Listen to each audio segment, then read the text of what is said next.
The first thing I saw was the spray paint. It was 6:42 in the morning, a time I had come to cherish for its stillness. The steam from my coffee was a ghost in the cool September air, and the surface of the lake was a perfect dark mirror of the pines. But on the crest of the earthen dam that formed my lake, the dam that was part of my property, a stark white line was being drawn. It was an act of such casual vandalism, such arrogant intrusion, that for a moment my mind refused to process it.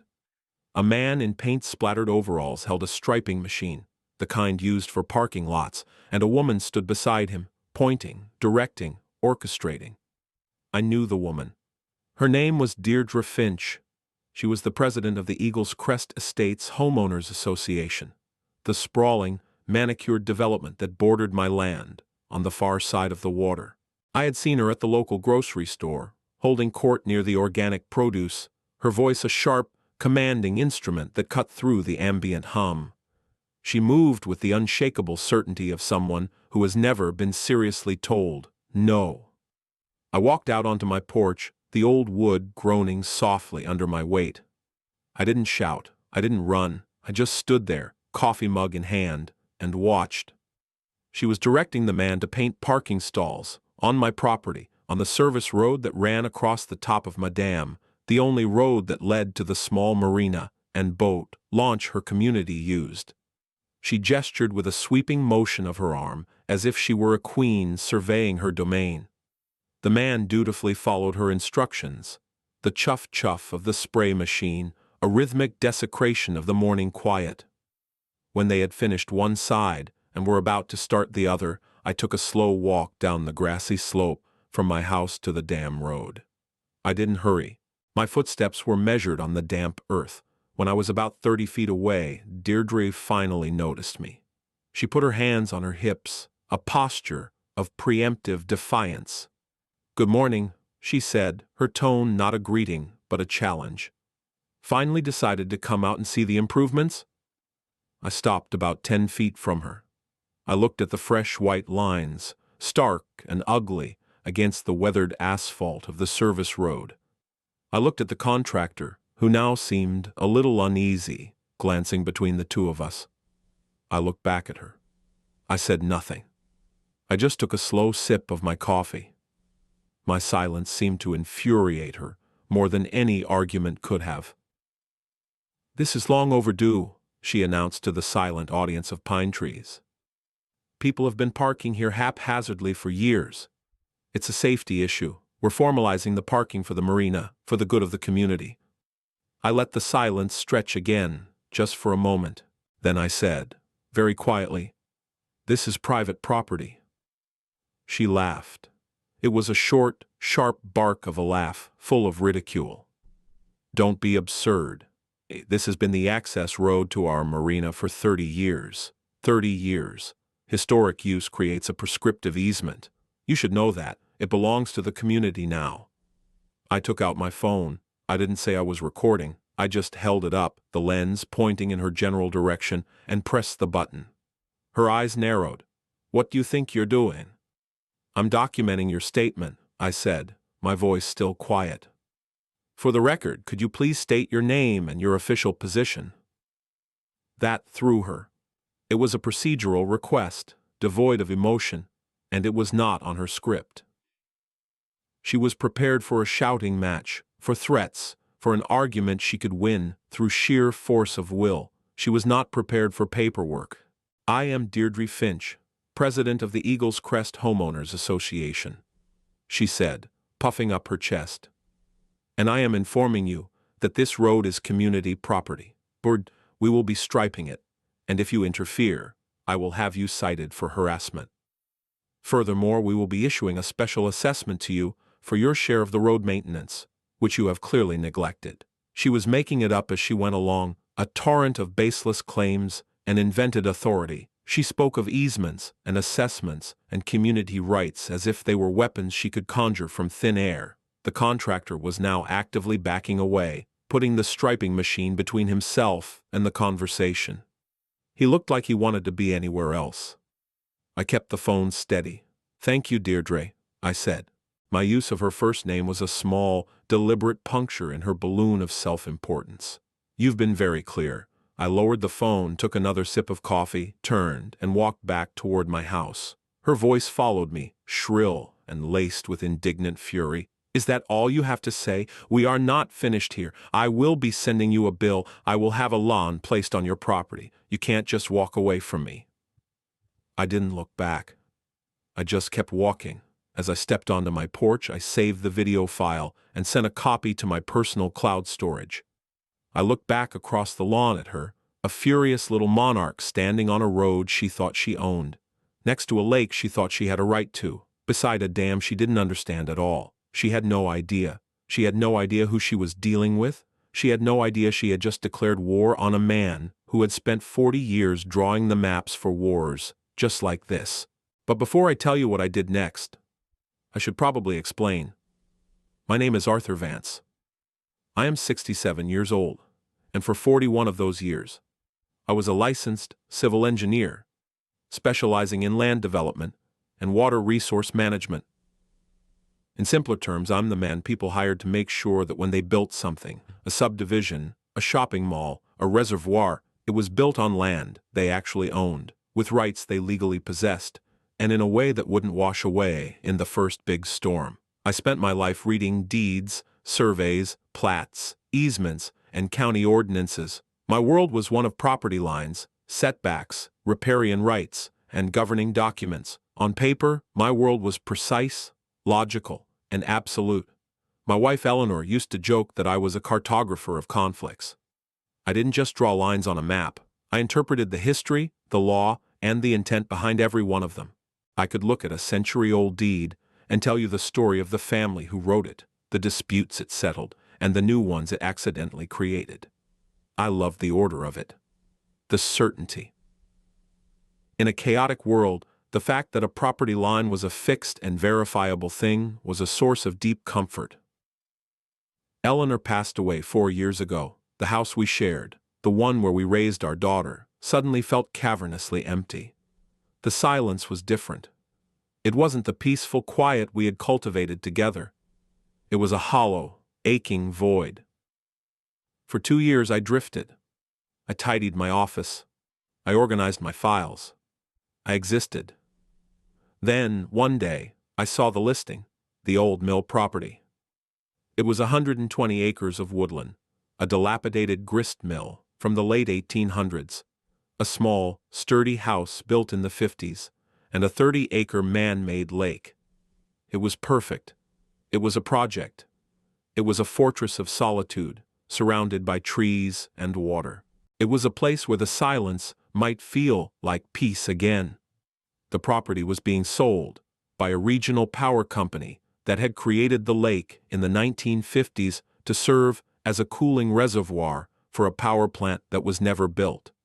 They had held on to the land for decades, paying the taxes and doing the bare minimum of maintenance on the earthen dam, but had finally decided to liquidate the asset.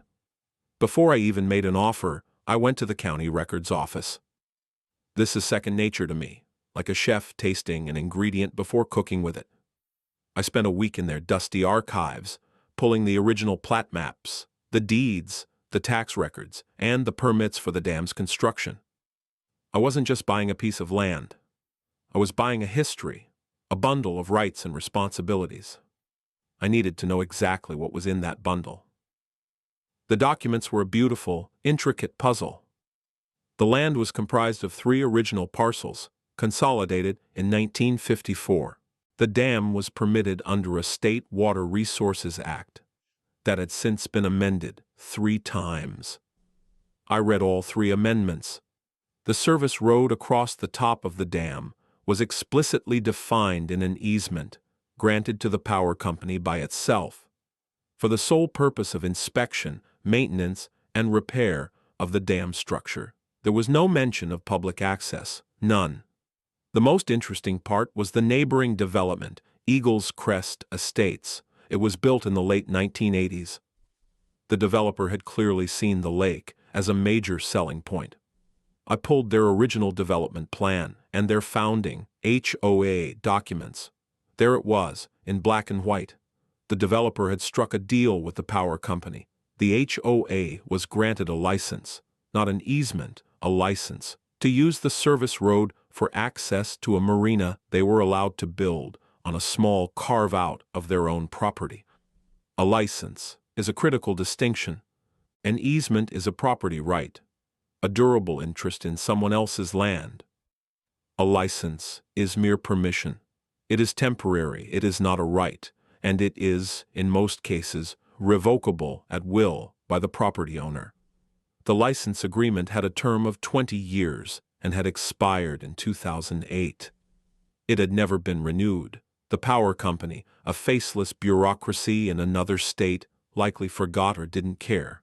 For the last decade and a half, the entire HOA had been trespassing.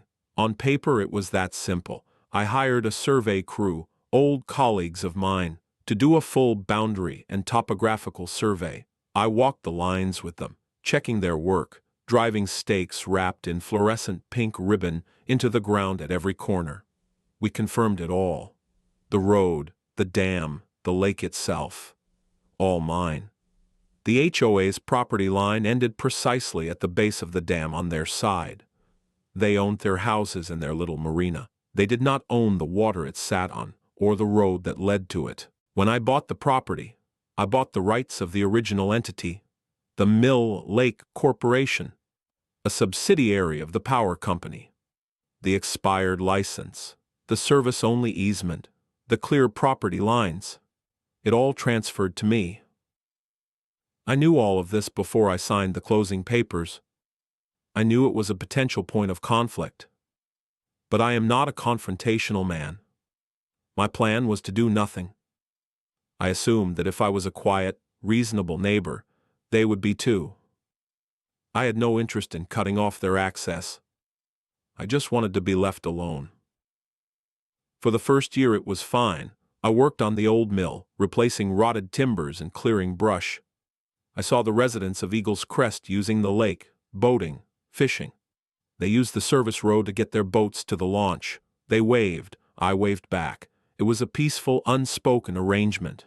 I was content. But I started to notice things. Small things.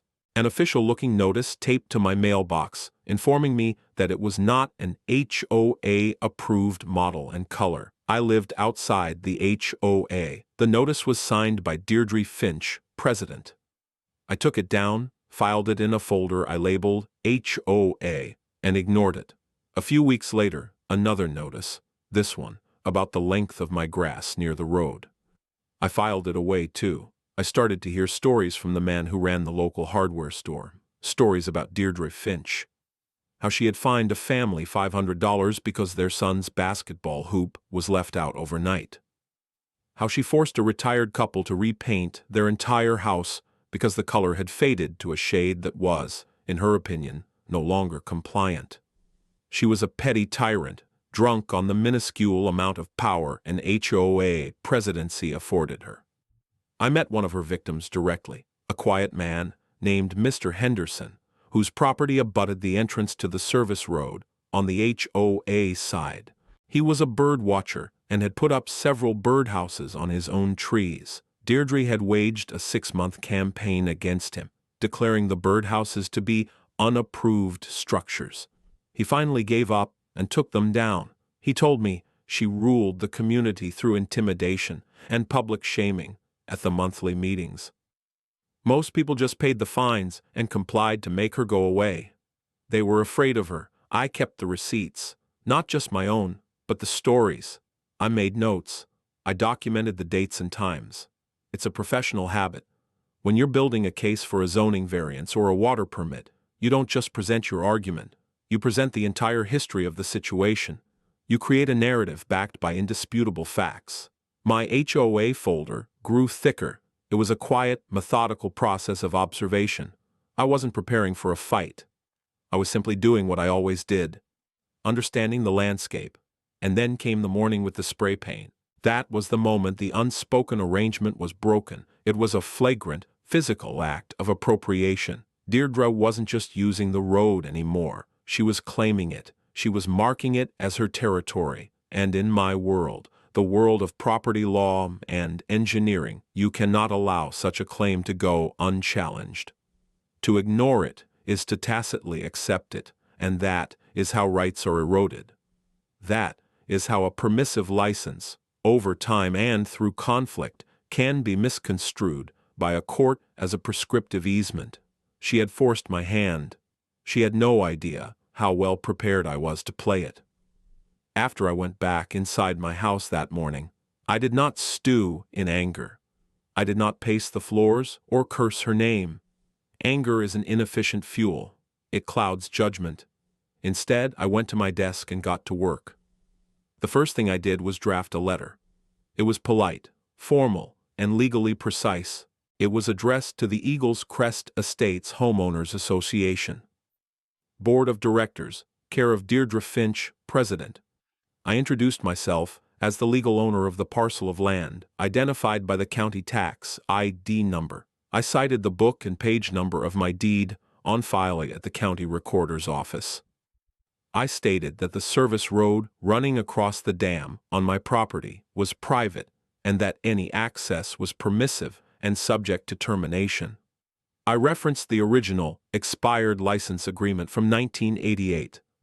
I informed them that their contractor had, on that date and at that time, defaced my private property with paint, and that their president had claimed ownership of the road. I requested that they immediately cease and desist all claims of ownership and all unauthorized alterations to my property. I also included a bill for the estimated cost of having the paint professionally removed. I did not threaten. I did not issue ultimatums. I simply stated the facts on paper and requested a remedy. I sent the letter via two methods.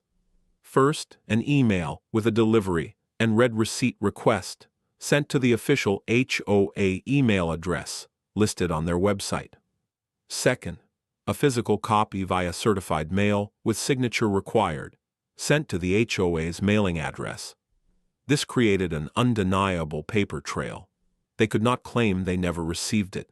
The read receipt would show when it was opened, and the signed card from the post office would show who accepted the physical letter. Documentation is about closing off avenues of plausible deniability. For a week, there was silence.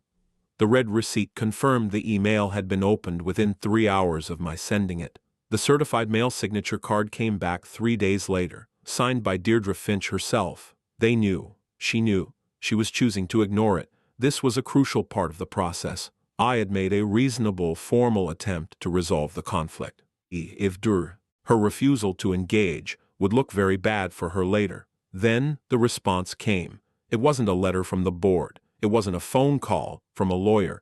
It was an email sent directly from Deirdre's personal email address, not the official HOA account. The subject line was simply, "Your ridiculous letter." The body of the email was a masterpiece of arrogant dismissal. She called my claims laughable and my deed irrelevant. She reiterated her fantasy about a prescriptive easement created by 30 years of uninterrupted community use. She informed me that not only would they not be paying for the paint removal, but the HOA board had voted to pave and widen the road next spring, and I would be receiving a special assessment for a 25% share of the cost, as my property benefited from the improved access. She ended the email with a flourish. "I suggest you consult a real lawyer, Mr. Vance, before you embarrass yourself further. We will not be discussing this again." She had no idea that every word she wrote was a gift to me. By responding from her personal email, she was acting outside the formal channels of the HOA. By claiming the board had voted, she was making a statement of fact that I could later verify. By making threats of assessments, she was escalating the conflict in writing. I saved the email as a PDF. I printed a hard copy. I placed it in my HOA folder, right behind the certified mail receipt she had signed. The narrative was getting richer. It was time to stop being a passive observer and become an active architect of the solution. My quiet life was over for the time being, and a familiar, focused clarity settled over me. It was the same feeling I used to get at the start of a major project, a complex rezoning case, or a boundary dispute between two powerful corporations. It was the feeling of a problem that needed to be dismantled, piece by piece, until only the truth remained. I packed a small bag, locked up my house, and checked into a modest hotel in the next town over. I needed a neutral space, a command center where I could work without interruption. I called my old colleague, David. David had been my right-hand man for 20 years before he retired to a life of fishing and freelance paralegal work. He was even more meticulous than I was, a master of the digital archives and public records requests.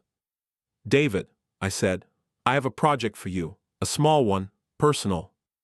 I explained the situation. He was silent for a moment, and then he let out a low whistle. "She picked the wrong guy, Arthur. The spectacularly, monumentally wrong guy. What do you need?" "I need everything," I said. "I want the minutes from every Eagles Crest HOA meeting for the last 5 years. I want a full background check on Deirdre Finch.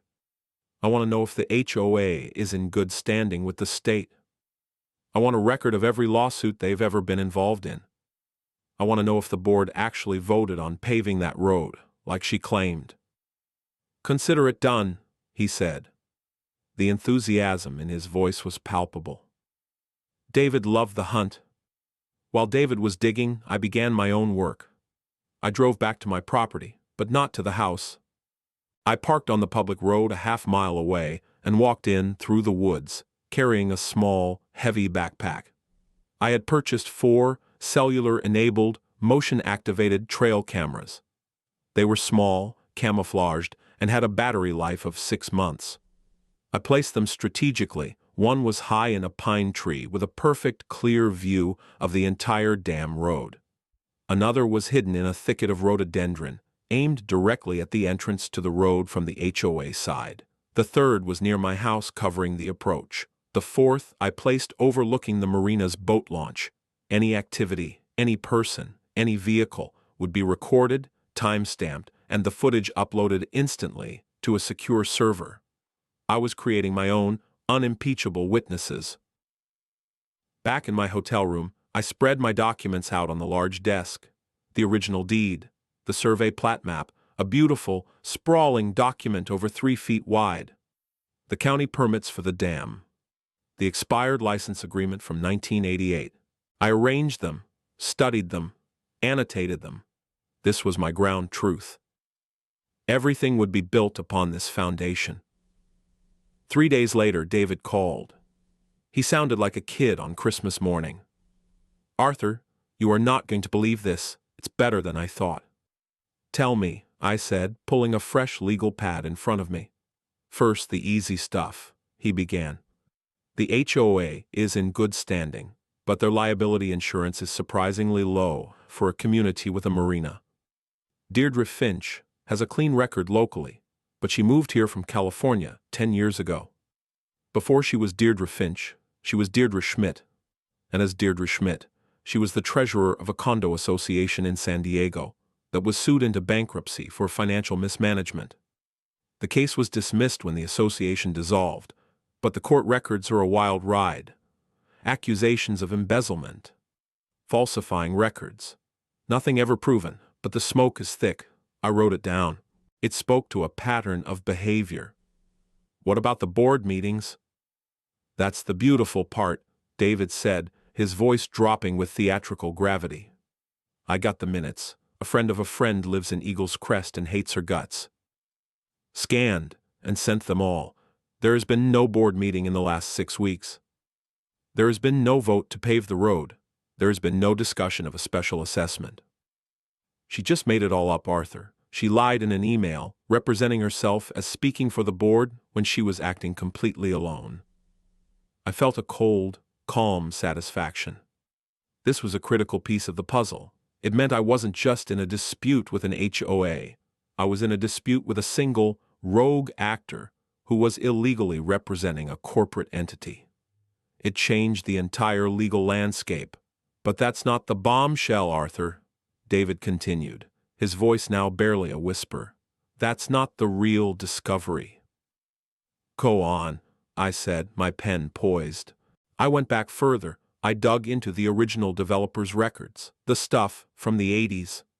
The developer, a company called Summit Properties, went out of business in the 90s.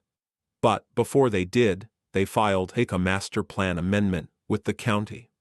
It was right after they signed the license agreement with the power company for the road access.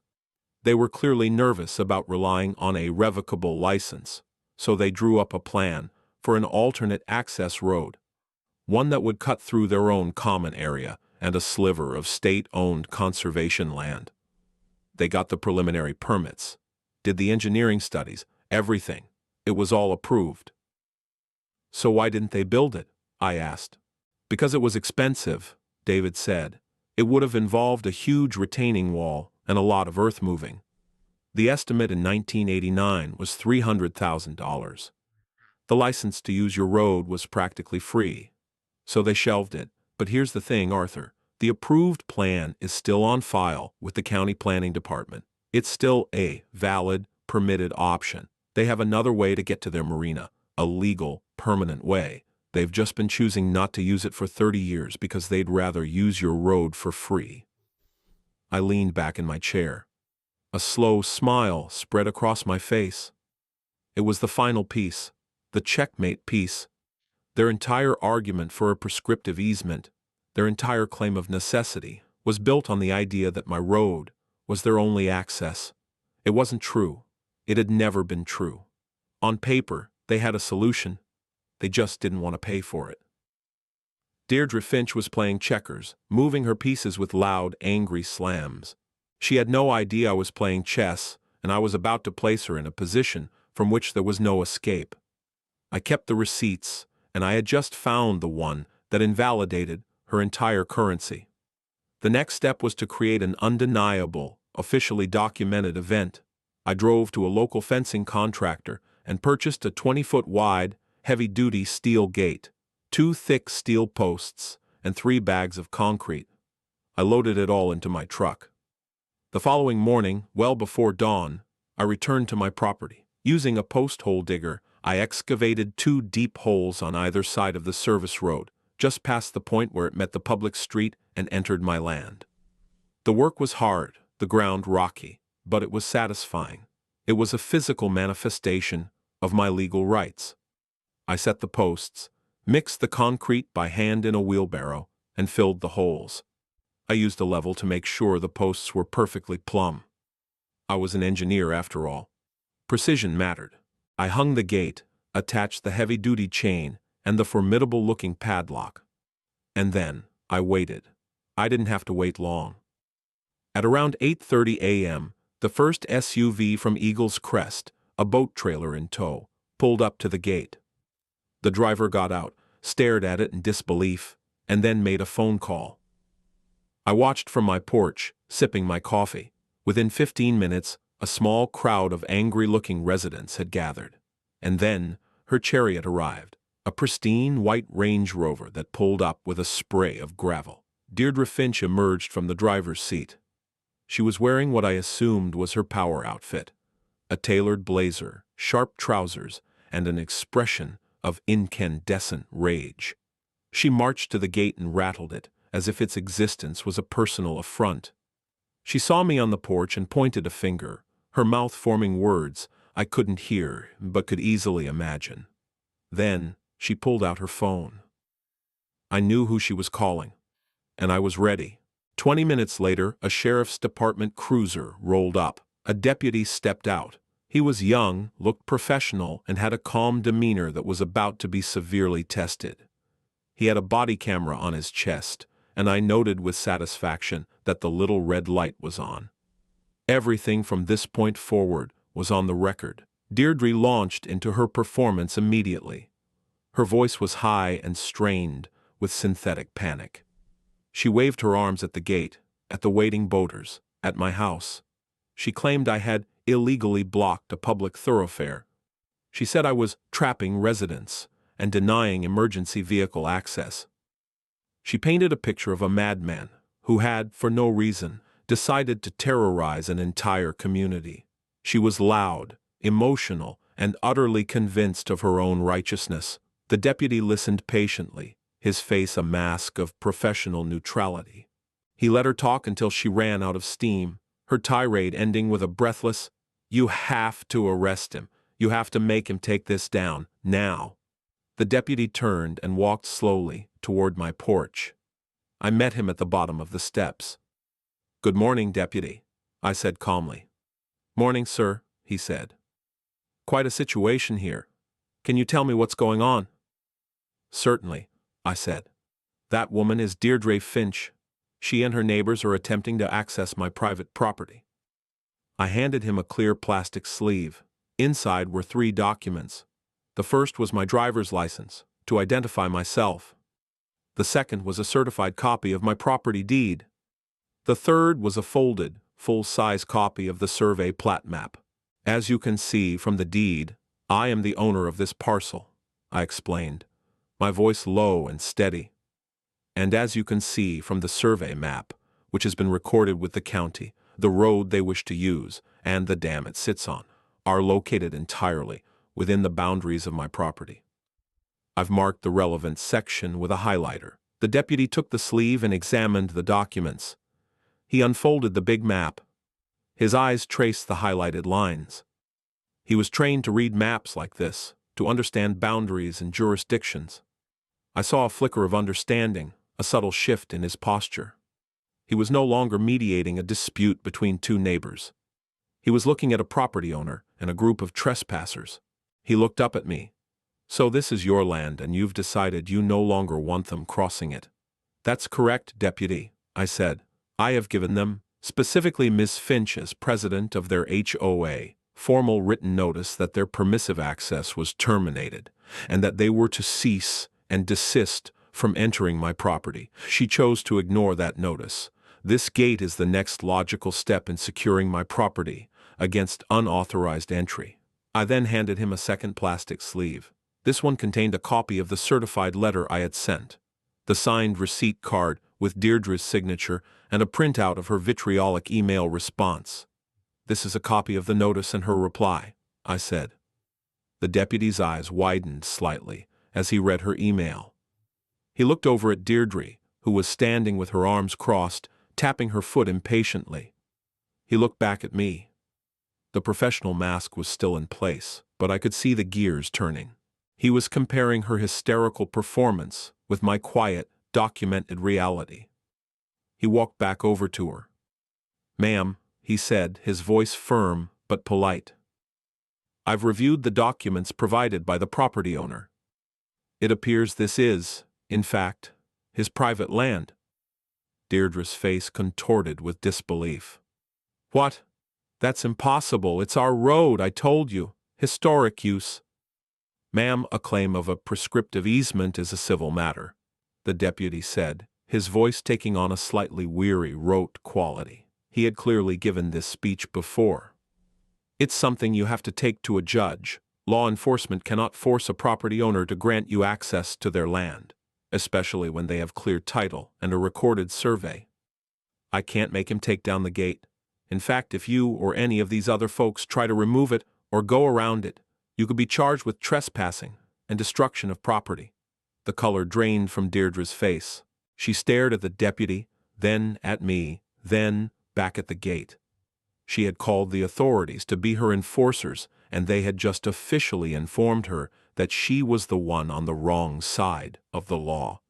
It was a complete and utter reversal of her expected reality. "So you're not going to do anything?" she sputtered, her voice cracking. "This is a civil dispute, ma'am," the deputy repeated. "My role here is to keep the peace, and I'm advising you and everyone else here to leave the property peacefully." Before he left, I had one more request. "Deputy," I called out, walking toward him. "For your report, could you please note that you have informed Ms. Deirdre Finch, president of the Eagle's Crest HOA, that she is on notice that this is private property? And could you also note that I presented you with a valid deed and survey?" The young deputy looked at me, and for the first time, a small, knowing smile touched the corner of his mouth. He understood exactly what I was doing. I was using his official report to create yet another piece of evidence, another documented record of her knowledge. I'll be sure to include a full and detailed account of the entire interaction in my report, sir, he said. He nodded at me, got back in his car, and drove away, leaving Deirdre and her followers standing in stunned silence in front of a gate that had become a monument to their defeat. The performance was over, and the curtain had come down on an empty stage. The immediate aftermath of the deputy's visit was a quiet, simmering rage from across the lake. The boaters eventually dispersed, grumbling. Deirdre stood by the gate for a long time, just staring at it, her phone pressed to her ear. I watched her through my binoculars. Her body language screamed frustration. She was used to problems being solved by yelling. This problem was made of steel and concrete and paper, and it was immune to her voice. That evening I received a visitor. It was Mr. Henderson, the birdhouse enthusiast. He came to my door tentatively, holding a foil-covered plate. He looked nervous, like a spy crossing enemy lines. "Mr. Vance," he said, his voice low. "I'm George Henderson from number 12 Eagle's Crest. My wife baked an apple pie. We saw what happened today. We heard anyway. It's all over the community message board." "Please call me Arthur," I said, accepting the pie. "And come in, George." He sat awkwardly on the edge of my sofa. "I've wanted to say something for years, Arthur," he began, wringing his hands. "About her. Deirdre. She's a bully. She makes life miserable for so many people over the smallest things, but everyone's afraid to stand up to her. She'll fine you, she'll send lawyers letters. She makes it so expensive and unpleasant to fight back that it's easier to just give in." He looked up at me, his eyes full of a kind of desperate hope. "But you didn't give in. The way the deputy backed her down, nobody's ever done that. You had paperwork." "Paperwork is important, George," I said. He nodded slowly, then seemed to come to a decision. He reached into his coat pocket and pulled out a small digital audio recorder. I have something that might help you," he said, his hand trembling slightly. "I was on the HOA finance committee for a year, before she had me kicked off for questioning her spending.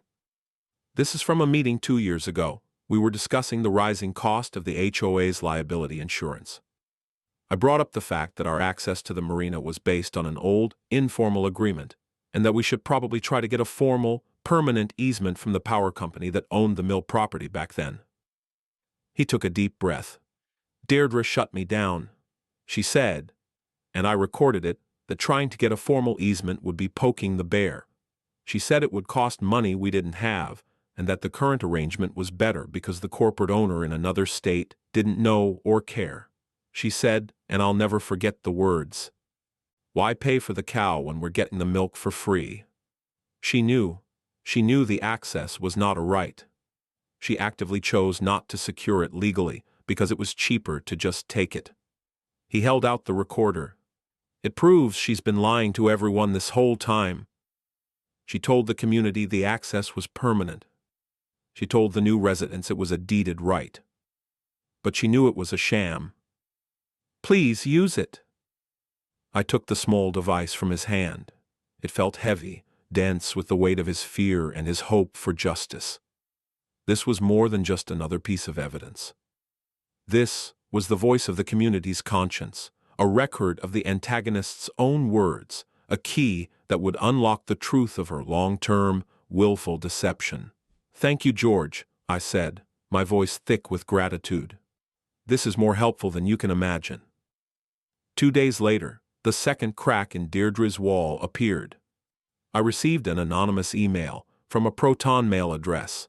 The sender identified herself only as a current member of the HOA board, who was deeply concerned about the legal and financial exposure Ms. Finch has created for our community. She was tired of being overruled, ignored, and bullied. She was the disillusioned insider. The email contained attachments, scans of the HOA's financial statements, which showed a contingency fund that was dangerously low. And, most importantly, copies of every threatening notice and letter Deirdre had ever sent me. Each one had a small, handwritten note in the corner from the sender. "Not seen by board. Never discussed. No vote taken. It was proof of what David had already discovered in the minutes. But this came from a current board member willing to testify. Deirdre hadn't just acted alone, she had systematically concealed her actions from her own board of directors. She was a rogue agent, using the HOA's letterhead as her personal weapon. A coalition was forming, not through my design, but organically, drawn together by a common problem. I was no longer just a man defending his property line. I had become the focal point for a community that was finally ready to correct itself. Mr. Henderson was the past victim with the crucial evidence. The anonymous board member, I would later learn her name was Brenda, was the insider willing to break ranks. David was my professional corroborator. We were a team. Just as I was beginning to feel that I had all the pieces I needed, Deirdre made her final, desperate move. It was an act of pure, theatrical escalation. I was served with a lawsuit and a motion for a temporary restraining order. The documents were delivered by a process server late one evening. I read them under the dim light of my porch lamp. They were a work of fiction. In the sworn affidavit, signed by Deirdre, under penalty of perjury, she claimed that I had threatened her physically, that I was a danger to the community, and that the dam road was the sole and only access for emergency services to reach dozens of homes. She claimed that my gate created an imminent threat to life and property. She was asking a judge to order me to immediately remove the gate and to stay at least 500 feet away from her and the Marina entrance. It was a foolish, fatal overreach. She had taken her performance from the community stage to a court of law, and she had put her lies in writing and sworn to them. She had no idea that I possessed a mountain of documented evidence to the contrary. She had no idea about David's research into the alternate access route. She had no idea about George Henderson's audio recording. She had no idea that Brenda on her own board was feeding me information. She was walking into a courtroom armed with lies, about to face a man armed with an arsenal of verifiable truth. The hearing was scheduled for the following week. I called a lawyer, an old acquaintance who specialized in real estate litigation. I didn't need him to build a case, I had already done that. I needed him to be the conductor for the orchestra I had assembled. I delivered a single, thick, 3-ring binder to his office. It was my HOA folder, now organized, tabbed, and cross-referenced. It contained everything: the deeds, the surveys, the photos, the video from my trail cameras, the certified mail receipts, her emails, the sheriff's report, David's research on the alternate access road, Brenda's evidence of her rogue actions, and a transcript of George Henderson's damning audio recording. My lawyer, a sharp man named Peterson, spent an hour silently reading through the binder. When he was done, he closed it, looked up at me and said, "Mr. Vance, in 25 years of practicing law, I have never been handed a more thorough or more devastatingly complete case file. This isn't a hearing. This is a public execution." The setting was exactly what you'd expect: a sterile county courtroom with bad lighting and worn wooden benches. The air was thick with a nervous tension. One side of the gallery was filled with Deirdre's supporters, a collection of Eagles Crest residents, who looked either angry or self-righteous. On my side sat Mr. Henderson, looking pale but resolute, and a few other neighbors I didn't know, who had presumably been drawn by the drama. My lawyer, Peterson, sat beside me at our table, the thick white binder open before him. Deirdre was there with her own lawyer, a slick-looking man in an expensive suit, who seemed far too confident. Deirdre herself was dressed in a conservative navy blue suit, her hair perfectly coiffed. She was projecting an image of sober responsibility, a concerned community leader forced to take drastic action against an unreasonable man. It was a costume, and I knew what lay beneath it. The judge, a stern-faced woman named Judge Marion Calloway, entered, and the proceedings began. Deirdre's lawyer called her to the stand as his first and only witness. This was her stage. This was the performance she had been rehearsing. She began her testimony with a trembling voice. She spoke of the wonderful community at Eagles Crest, the families, the children who loved the lake. She described the Marina as the heart of their neighborhood, a place for summer barbecues and 4th of July celebrations. She was painting a picture of an idyllic life that I, the villain, was trying to destroy. Then she turned to the events of the last few weeks. Her voice grew stronger, filled with indignation. She described me as a hostile and aggressive recluse. She claimed I had charged at her on the morning of the spray painting, screaming threats. This was a direct lie, easily refuted by my own video recording, but she said it with such conviction that some of her supporters in the gallery nodded along. She described the gate as a hostile barricade, and then she delivered her most critical lie. "The road Mr. Vance has blocked," she said, her voice cracking with emotion as she looked at the judge, "is the only way in or out for over a dozen homes near the Marina. It is the only way for a fire truck or an ambulance to reach them. He has put lives at risk, Your Honor. Every single day that gate is up, my neighbors and I live in fear." She dabbed at her eyes with a tissue. It was a masterful performance of manufactured victimhood. Her lawyer finished his direct examination, looking smug. "No further questions, Your Honor." Judge Calloway looked over at our table. "Mr. Peterson, your witness." Peterson stood up slowly. He walked toward the witness stand, not with aggression, but with a kind of weary patience. He didn't have the white binder with him. He didn't need it yet. "Miss Finch," he began, his voice calm and even, "you've testified under oath that the road across my client's property is the only access to these homes and the Marina. Is that correct?" "Yes, absolutely the only one," she said firmly. "And without it, emergency services cannot get through." "That's right. He is endangering lives."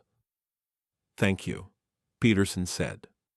He walked back to our table and picked up a single, large, rolled-up document. He walked to the court clerk and had it marked as Defense Exhibit A. He then unrolled it and placed it on an easel, facing the witness stand and the judge. It was a copy of the 1989 Summit Properties Master Plan Amendment, David's bombshell discovery. "Miss Finch, can you identify this document?" Peterson asked. She squinted at it. I've never seen that before. It looks like some kind of map." "It is," Peterson said. "It's a development plan filed with this very county in 1989 by the developer of Eagles Crest Estates. And this highlighted red line right here, this shows a fully permitted, fully engineered, alternate access road to the Marina, running entirely through HOA common property. Your own developer created a legal way for you to reach your Marina without ever touching my client's land. Are you saying that, in all your time as president, in all your research into the history of your community, you were unaware that your community has had a legal, permanent, and permitted alternate access route for over 30 years? The room was silent. Deirdre stared at the map, her mouth slightly agape. The color began to drain from her face. Her lawyer was on his feet, objecting, but the judge waved him down. "She can't answer the question," Judge Calloway said, her eyes fixed on Deirdre. I didn't know," Deirdre stammered. "That was before my time." "So your sworn testimony, just moments ago that my client's road was the only way, was false," Peterson pressed. "I believed it to be true," she insisted, her voice rising in pitch. Peterson simply nodded and went back to the table. He picked up a small audio player. "Your Honor, I would like to play a short audio clip, marked as Defense Exhibit B." He handed a copy to the clerk and to Deirdre's lawyer. It was George Henderson's recording. Peterson pressed play. Deirdre's own voice, crisp and clear, filled the courtroom. "Why pay for the cow when we're getting the milk for free? Poking that bear will just cost us money." The voice from the past hung in the air. Peterson stopped the recording. "Miss Finch, that was your voice at an HOA Finance Committee meeting 2 years ago, was it not? Arguing against formalizing legal access, because you preferred the free arrangement of using my client's property without permission. It seems you knew very well that your access was not a right. You knew it was permissive, and you actively chose to keep it that way to save money. Is that not what we just heard?" This was the moment. The collapse. Her face, which had been a mask of confident indignation, went utterly blank. The performance was over. The actress had forgotten her lines because she had just been confronted with a script she didn't know existed. Her eyes darted from the judge to her lawyer to me. There was no defiance left. Only a dawning, sickening horror. She had been caught. Caught in a lie, under oath, with her own voice as the star witness against her. She didn't answer. She just sat there, frozen, a statue of hubris crumbling into dust. Peterson continued, his voice like a hammer striking a series of nails. He introduced the certified mail receipt she had signed. He introduced her threatening email, proving she had been formally notified. He introduced the sheriff's deputy's report, proving she had been officially warned about trespassing. He introduced the testimony and documents from Brenda, the board member, proving Deirdre had acted alone and concealed her actions from the HOA. With every new exhibit, another pillar of her narrative was systematically demolished. Finally, Peterson turned to the judge. Your Honor, Ms. Finch's entire basis for this restraining order is the claim that my client has blocked the only access, and that he is a threat. We have proven, with the county's own records, that the first claim is a material falsehood. We have proven with her own words that she knew her access was not a right. As for the claim that my client is a threat, we have video evidence of their initial encounter showing Mr. Vance remained calm and quiet while Ms. Finch screamed at him.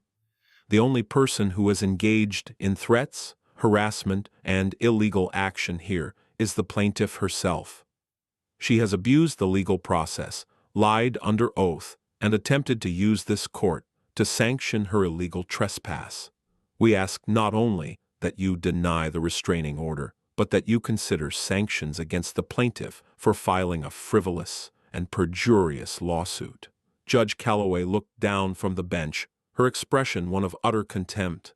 She looked at Deirdre, who seemed to have shrunk into the witness chair. Ms. Finch, the judge said, her voice dangerously quiet. Perjury is a felony in this state. You have signed a sworn affidavit and given sworn testimony that I now have overwhelming reason to believe is false. I am not only denying this ridiculous request for a restraining order, I am referring this matter to the district attorney's office for review. You may step down. Deirdre stumbled from the witness stand, her face ashen. Her lawyer tried to speak, but the judge cut him off with a sharp look. The gavel came down with a crack that echoed the shattering of Deirdre Finch's world. It was over. The verdict in the courtroom was only the beginning of the fallout. The legal consequences for Deirdre were swift and severe. The district attorney, armed with the evidence from our hearing, charged her with perjury. Faced with the undeniable proof of the audio recording and the official county documents, she pleaded guilty to a lesser misdemeanor charge of filing a false report to avoid prison time. The plea required her to pay a substantial fine and serve 200 hours of community service. The public humiliation was absolute. Financially, it was even worse for her. Peterson, on my behalf, filed a counterclaim against both Deirdre personally and the Eagles Crest HOA for damages and legal fees. The damages included the cost of removing the paint from my dam road, the cost of installing the gate, and punitive damages for slander of title and trespass. Because we had proven that Deirdre acted outside the scope of her authority and concealed her actions from the board, the HOA's insurance carrier denied the initial claim, arguing she was not covered for willful and malicious acts. This left Deirdre personally exposed. The HOA, under new leadership, quickly settled with me. They agreed to pay for all the physical damages and a portion of my legal fees. They also issued a formal, public apology to me in their community newsletter.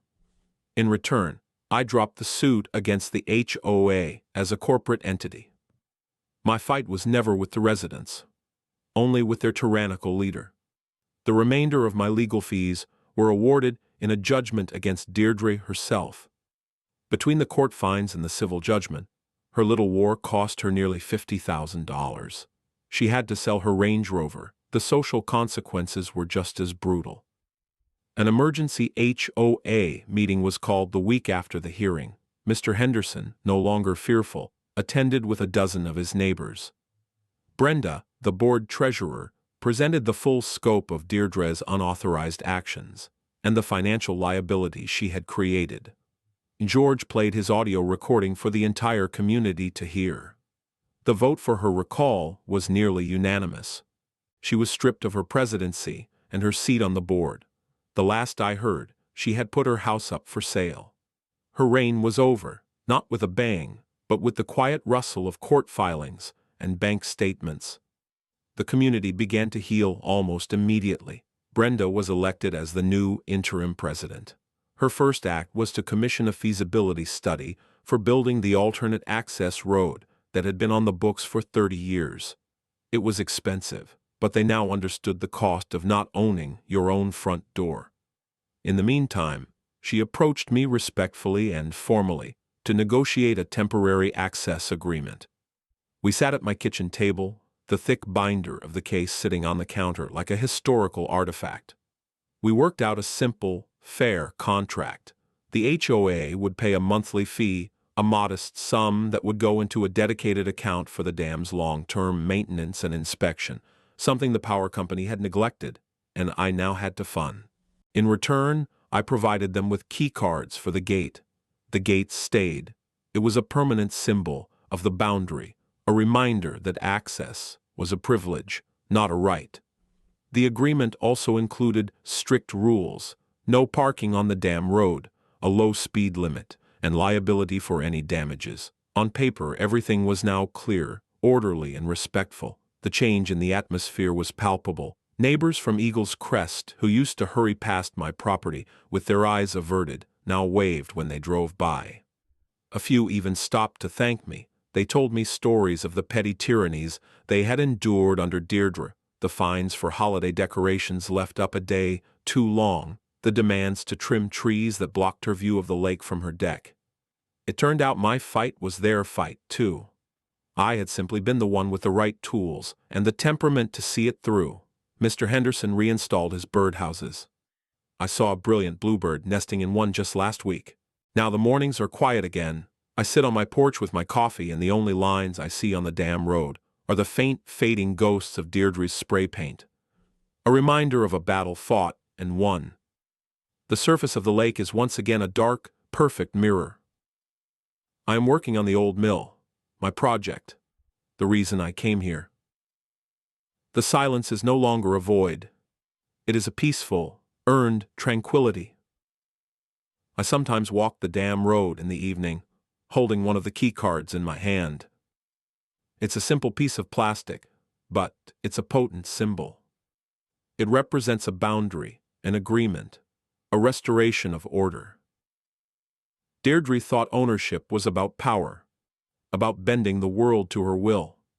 She thought she could create rights by simply declaring them loudly enough. But that's not what ownership is. On paper and in practice, ownership is stewardship.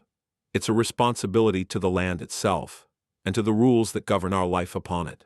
I didn't want to fight a war over this small stretch of asphalt. But I understood that the lines on a map, the words in a deed, are the silent guardians of a peaceful society.